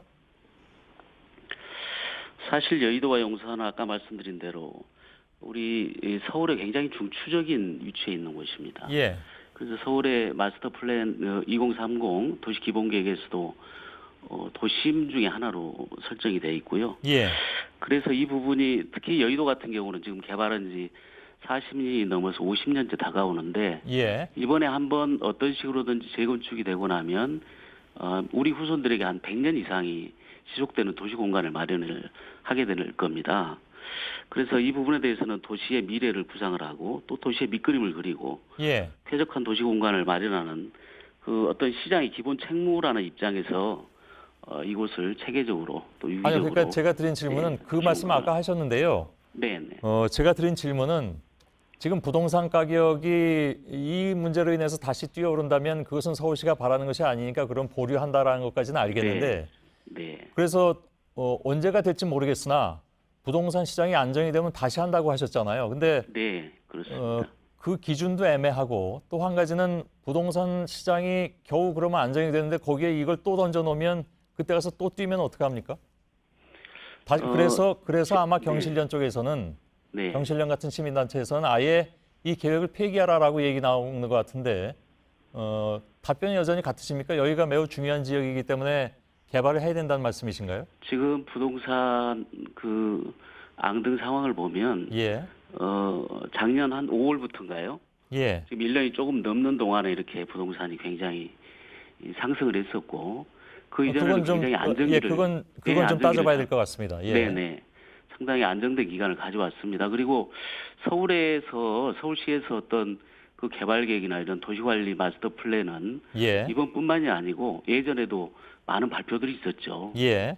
예, 부동산 안정기에는 그게 큰 영향이 없었습니다. 예. 근데 이번에 이제 부동산 상승기에서는 그 부분이 영향이 있기 때문에 저희가 유보를 하는 것이고 알겠습니다. 부동산이 안정화가 된다면 이 부분은 도시 경쟁력이 중요한 부분이기 때문에 예. 계속 추진이 필요하다. 이렇게 부동산 값이 지속적으로 안정세를 이루어왔냐에 대해서는 뭐 이견이 있을 수 있기 때문에 통계에 따라서 다만 그 와중에서 이 박원순 시장의 발표가 다시 말씀하신 대로 안정세에 접어들었다가 이것 때문에 촉발이 됐느냐 하는 문제에 대해서 아까 동의를 안 하신다고 하셨기 때문에 그래서 몇 가지 제가 추가 질문을 드렸었던 것이고요. 여전히 그 입장이신 것 같아서 다시 한 말씀을 좀 드릴까요? 예. 예, 부동산 안정 부분에 대해서는 정부하고 긴밀히 협의를 해가면서 안정화시키도록 노력을 하겠고요. 이걸 재추진할 때는 또 전문가들과 협의를 하고 또 부동산 상황을 면밀히 모니터링을 하면서 저희가 정부와 협의해 나가면서 추진을 하도록 하겠습니다. 그러면 여기에도 동의 안 하실 것 같은데 예를 들면 이번에 이 계획을 보류함으로써 그러면 부동산 가격이 뛰든 것이 예를 들어서 좀 내려갈 것이냐 아니면 안정세를 좀 찾을 것이냐 주춤할 것이냐 거기 동의를 안 하시겠네요? 영향은 있다고 봅니다. 어느 정도나 있을까요? 전문가라고 제가 소개해드렸고 본인도 동의하셨는데. 네, 전반적으로 이게 이제 하나의 그 부동산 상승기에서 그 심리적인 영향들이 상당히 있어 보이고요. 이것이 장기 플레이라 하더라도 그래서 이번에 보류가 되면 용산과 여의도 일대는 당분간 좀 주춤하지 않겠냐는 예상을 하고 있습니다. 예. 다른 지역도 같이 내려갈 것이라고 보십니까?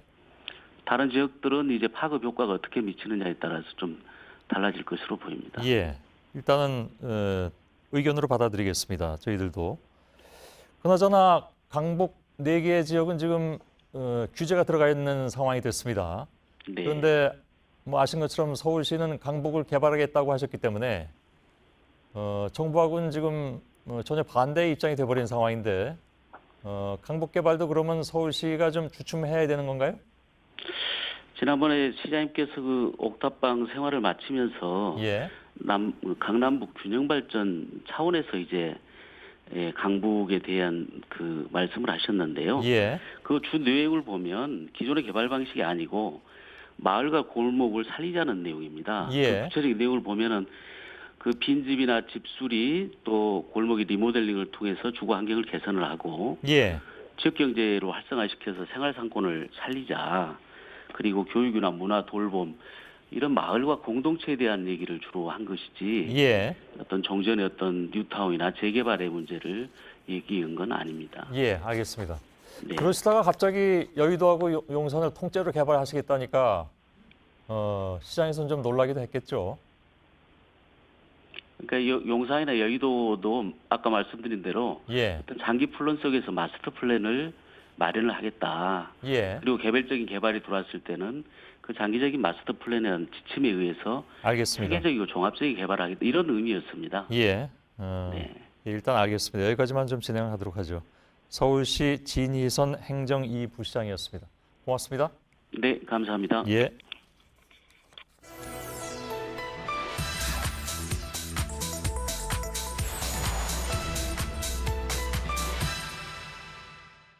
고엽제 뭐 이런 뭐 향군 국가 유공자들은 태극기 집회 나가가지고 정부에 대해서 반대하고 이런 거는 전부 다 안 되고 그거는 정치 활동 금지라서 안 되고 모든 국민이 정치적인 활동의 자유가 있고 표현의 자유가 있고 집회 참석의 자유가 있는데 어떤 집회에 가서 뭐 어떻게 하면은 안 된다. 그 자체로 위헌이에요, 이거는. 네, 오늘 국회 정무위원회에서 나온 발언입니다. 온라인에서는 국가유공자와 고위업체 전우회, 재향군인회 회원은 앞으로 태극기 집회에 나갈 수 없다는 글들도 이어졌습니다. 오대영 기자, 우선 김진태 의원의 주장부터 좀 살펴볼까요? 네, 말씀하신 단체 회원들이 집회에 나가서 정치적인 주장을 하는 것을 금지하는 쪽으로 정부가 법을 고치고 있다라는 내용입니다. 네. 국가보훈처가 입법 예고를 했는데 명백한 기본권 침해라는 주장입니다. 네, 그러면 실제로 법률 개정이 이루어지고는 있습니까? 네, 그 자체는 맞습니다. 다만 개인의 참여를 금지시키는 건 아닙니다. 회원들의 개개인의 참여는 보장이 돼 있습니다. 또 없던 규정이 새롭게 들어가기보다는 일부를 구체화시키고 처벌 조항을 추가하는 취지입니다. 좀 더 자세히 보겠습니다. 우선 국가유공자 단체는 현행법으로 특정 정당의 정강을 지지 반대하거나 특정 공직 후보자를 지지 반대할 수 없다고 이미 정해져 있습니다. 고엽제 전우회와 재향군인회 등은 정치 활동을 할 수 없다, 이렇게 포괄적으로 돼 있는데 이걸 구체화하겠다는 겁니다. 기존에 없던 1년 이하의 징역 또는 1,000만 원 이하의 벌금 조항도 개정안에 추가가 됐습니다. 네, 그러니까 법이 바뀌어도 개인 자격으로는 문제가 되는 게 아니면 그러면 단체로는 정치적인 집회에 참여할 수는 없습니까? 그것도 집회의 성격에 따라 다릅니다. 네. 국가유공자 단체는 1963년에 법이 생겼는데 그때부터 생겼고요. 고엽제 전우회 등도 관련법이 만들어질 때부터 정치 활동을 금지했습니다. 담당 기관인 국가보훈처는 정치 활동인지를 개별적으로 판단을 해왔습니다. 최종적인 판단은 사법부의 몫입니다. 네, 그러니까 결국에 가장 크게 바뀌는 건 처벌 조항이 생긴다라는 거죠? 네, 그럼에도 온라인에서는 개별적인 집회 참여가 다 금지되는 것처럼 잘못 알려져 있습니다. 지난 22일 한 신문이 재향군인회 태극기 집회 못 나간다는 기사를 보도했습니다. 이 보도의 취지는 단체 참가 금지가 구체화된다는 내용이었는데 온라인에서는 잘못된 정보의 근거로 악용이 됐습니다. 네, 그러니까 저희가 최근에 팩트체크에서 자주 다룬 것처럼 기사의 일부만 이렇게 발췌를 해서 왜곡을 하고 또 그게 확대되는 그런 현상이 약간 공식처럼 이루어지고 있는 거 아니겠습니까? 그런 측면이 있습니다. 네. 그래서 왜 이 시점에 법을 바꾸려고 하는지를 볼 필요가 있습니다. 네. 저희가 파악을 해보니까 발단은 2014년에서 16년 고엽제 전우회의 관제 데모 의혹이었습니다. 정경련의 지원으로 동원됐다는 내용입니다. 2016년과 지난해 국정감사에서 잇따라 논란이 됐고 처벌 조항이 없어서 선언적 규정이라는 점이 지적이 됐습니다. 당시 국민의당 소속이었던 최이배 의원 등 정무위원들이 법 강화를 국가보훈처에 요구한 것으로 국회 회의록에 나와 있습니다. 피감기관인 보훈처는 이에 따라서 TF를 꾸려서 최근 개정안을 냈습니다. 네, 팩트체크 오대영 기자였습니다.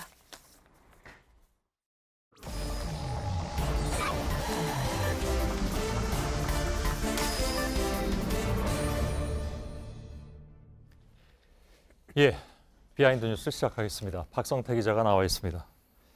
첫 번째 키워드 보겠습니다. 예, 첫 번째 키워드는 사진의 시간으로 잡았습니다. 예, 궁금한 제목이군요. 뭔가요? 청와대가 지난 22일 청와대 페이스북에 올린 사진을 한 장 보면 대통령과의 점심 식사로 돼 있고 문재인 대통령이 뭔가 서명을 하는 모습 그리고 주위에 청와대 내 여성 비서관들이 같이 서 있는 사진이 있습니다. 당시 여성 비서관들과 점심 식사를 하고 여성 현안에 관해서 얘기하고 기념사진을 한 장 찍어서 페이스북에 올린 겁니다. 예. 그런데 강용석 전 의원이 어제 소셜미디어에 저 사진이 쇼라면서 글을 올렸는데 미국 트럼프 대통령이 최근 찍은 사진과 비교를 해놨습니다. 얼핏 보면 사람의 숫자, 구도, 설정이 좀 비슷해 보이는데요. 그러네요. 강 의원은 그 부분을 이제 지적을 하면서 사실 베꼈다. 따라서 했다라고 얘기를 했습니다. 예. 뭐 얼핏 보기에 정말 비슷합니다. 예. 이렇게 팔로 짚고 있는 것도 그렇고. 그렇습니다. 저 사진이 나오자 강용석 전 의원이 저렇게 비판을 하자 이준석 바른미래당 전 지역위원장이 저 사진들을 봤지만 각각을 봤는데 강변이 역시 예리하다. 이렇게는 못 엮어냈었다라고 강용석 변호사에게 감탄한다라는 표현을 쓰기도 했습니다. 예. 그 좀 청와대가 반박을 했습니까? 그래서 아니라고? 그렇습니다. 예. 답은 시간에 있었는데요. 일단 두 사진을 잠깐 같이 보도록 하겠습니다. 문재인 대통령 청와대에서 저 사진을 올린 것은 22일 오후 4시 26분입니다. 예. 그런데 트럼프 미국 대통령이 참정용사의 유족들, 앞서 있었던 여성들이 이제 유족인데요. 이 찍은 사진은 우리 시각으로 23일 오전 9시 40분입니다. 예. 이 사실만 봐도 뒤에 일어난 일을 저 뭐 미국 시각, 한국 시각 잘 따져본 겁니까? 예. 저기 예. 올라가 있는 시각은 한국 시각이고요. 한국 시각으로이고요. 미국 시각으로 해도 22일 오후 4시 26분입니다. 예. 예, 그래서 훨씬 앞에 있었고요. 저 백악관에서 있었던 행사 자체가 백악관에서 우리가 이런 행사를 가졌다. 참정용사의 유족들과 만났다. 트럼프 대통령이 이 사실을 백악관에서 공개한 것이 우리 시각으로 23일 새벽 오전 4시 41분입니다. 예. 예. 이건 지금 나온 건 미국 시각이고요. 앞에 보면 우리 시각으로는 훨씬 뒤입니다. 23일 청와대가 오전. 굉장히 억울했던 모양이군요. 이걸 다 따진 거 보니까. 그렇습니다. 예. 베꼈다고 하는데 사실은 트럼프 미국 대통령의 사진이 먼저 있었기 때문에 전혀 아니다는 겁니다. 먼저가 아니라 나중에 있었겠죠. 예. 나중에 예, 있었기 예. 때문에 전혀 아니다는 겁니다. 그 중요한 겁니다. 그거 바꾸면 안 예. 되겠죠. 예. 예. 알았습니다. 뭐 설마 그 백악관에서 청와대 사진을 베끼지 않았을 것 같고. 그렇습니다. 예. 뭐 우연의 일치? 그게 그렇습니다. 정답입니까? 일단 청와대의 반박에 대해서 강 변호사가 어떻게 생각하냐 물어봤더니 예. 노코멘트다. 이런 답이 돌아왔습니다. 예. 사실 미국에서는 이전에도 대통령이 강요들이나 또는 방문객들과 대통령의 집무실 안에서 사진을 찍는 모습들을 많이 볼 수 있었습니다. 예. 사실 우리나라의 대통령 집무실은 엄숙한 사진들만 나왔기 때문에 강윤석 전 변호사가 뭔가 색다른 사진을 보고 베꼈구나라고 생각할 수 있었을 것 같지만 예. 선후 관계나 또 예전에 이런 것들이 무의식적으로 반영됐겠지만 베꼈다고 볼 수는 없습니다. 예. 알았습니다. 팩트 체크처럼 됐군요. 두 번째 키워드를 볼까요? 두 번째 키워드는 이정현의 추천서로 잡았습니다. 박근혜 전 대통령의 복심? 그렇습니다. 예. MBC가 지난 2014년에 MBC요? 예. 문화방송이 헤드헌팅 업체를 통해서 12명의 경력 기자를 뽑았는데 오늘 한국일보 보도에 따르면 그중 8명이 당시에 친박 실세로 불렸던 이정현 청와대 홍보수석이나 홍문종 새누리당 의원의 추천서를 받아서 입사를 했다고 합니다. 12명 중에 8명이면 3분의 2인데요? 예, 한국일보에서 이정현 전 수석에게 확인을 했는데 추천서를 써준 건 잘 기억은 안 나지만 해줬다면 좋게 써줬을 것이다 라고 답변을 했습니다. 예. 보통 그 대학 교수가 학생들을 기업에 추천할 때 추천서를 쓰는 경우 있죠? 그렇습니다. 아니면 뭐 학교를 좀 이렇게 대학원을 뭐 지원한다든가 할 때 써주기도 하고. 예. 청와대 수석의 추천서라고 보기엔 좀 힘들 수도 있겠군요. 그렇습니다. 어디든 경력직을 뽑을 때는 평판 조회 같은 것을 합니다. 주변인들에게 저 사람 어떻더냐, 업무 능력이나 성품 등을 물어보는 경우인데 슬쩍 물어보는 정도지 경력 기자를 뽑을 때 추천서를 써준다는 것은 사실 이해하기 쉽지 않습니다. 예. 더군다나 당시에 여권 실세가 이 사람 괜찮다라고 언론사에 추천하고 언론사가 좋다, 그럼 쓰겠다 하면은 잘 지내자는 얘기가 될 수 있고 예. 바로 권한 유착의 소지가 될 수 있습니다. 예. 추천서를 그런 사람한테 받는 것도 뭐 이렇게 좀 적절하지는 않은 것 같습니다. 그렇습니다. 예. MBC 내부에서도 당시 뭐 선발 과정이 좀 의아한 경우들이 있었다는 얘기들이 많이 나왔었다면서요? 그렇습니다. 예. 당시에 어떻게 들어왔지 무슨 백이 있다더라. 어디 누구의 유력 정치인과 친하다라는 얘기가 내부에서 소문으로 좀 돌았었고요. 예. 하지만 추천서까지 있는지는 몰랐다가 이번 보도를 통해서 알게 됐다고 합니다. 예. 세 번째 키워드를 보겠습니다. 세 번째 키워드는 갑질의 매뉴얼로 잡았습니다. 예. 이거 어떤 그 유형이 있다는 거죠? 그렇습니다. 예. 어떤 마치 매뉴얼이 있는 것처럼 비슷하게 유형으로 간다는 건데요. 예. 갑질 논란이 있는 기업 오너들의 대처 방법이 대부분 비슷합니다. 먼저 대웅제약의 윤재승 회장의 갑질 폭언이 오늘 공개돼서 논란이 됐는데 예. 잠깐 앞서 리포트도 나왔지만 들어보겠습니다. 예. 정신병자 이거? 야 이거 왜 그렇게 일을 해 야? 이거 되고 안 되고 원래 네가 야? 예. 예. 이 소리를 빼면 이게 무슨 말인지 모를 그렇습니다. 정도로 벌써 많네요. 잠깐 봐도 예. 약 6초 동안 X가 10개 이상 나왔습니다. 예. 윤재승 회장은 오늘 YTN에 저 보도가 나간 뒤에 바로 몇 시간 뒤에 입장문을 냈습니다. 상당히 빠른 대처인데요. 일단 미안하다. 그리고 경영 일선에서 물러나 자숙의 시간을 가지겠다라고 했습니다. 예. 핵심은 자숙의 시간인데요. 자숙의 시간을 갖겠다는 것은 자숙이 끝난 뒤에 다시 돌아오겠다는 얘기입니다. 자숙의 시간 하면 그것이 뭐 영원히를 의미하는 건 아니니까. 그렇습니다. 기본적으로. 예. 문제는 또 핵심은 과연 자숙을 하냐 아니면 지금 이쪽 저쪽에 비난이 많으니 일단 소나기는 피하는 시간이냐 여기에 대한 문제도 남습니다. 예. 실제 일정 시간 뒤에 돌아오겠다. 분명히 그런 맥락으로 읽히는 대목입니다. 예.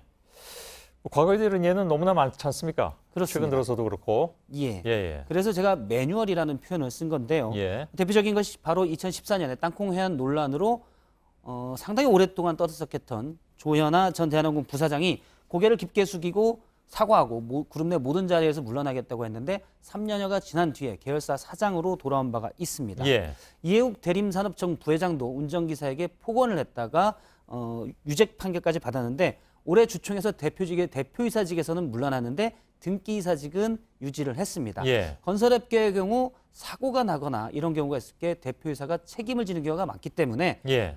경영권이 확실하다면 굳이 대표이사를 맡을 필요가 없다. 이런 얘기도 있습니다. 그렇군요. 사퇴를 하진 않았지만 진술 자체가 번복된 경우도 있는데요. 종근당의 경우 운전기사들이 폭언이 있었다. 그러니까 회장에 폭언이 있었다고 진술을 했고 예. 회장도 내가 폭언을 했다라고 당시에 진술을 했습니다. 그런데 법정에서는 운전기사가 폭언은 없었고 그냥 특이한 어조에서 좀 웃겼다라고 해서 전혀 다른 뉘앙스로 얘기한 바도 있습니다. 예. 이렇게 몇 달 만에 진술이 바뀌는 배경에 나중에 이제 관심이 일기도 했습니다. 당연히 그렇죠. 예, 알았습니다. 여기까지 듣겠습니다. 박성태 기자였습니다. 내일도 흐리고 비가 옵니다. 충청 이남 지역에는 120mm가 넘게 올 거라는 예보입니다. 예, 저희들은 내일도 최선을 다하겠습니다. 여러분 고맙습니다.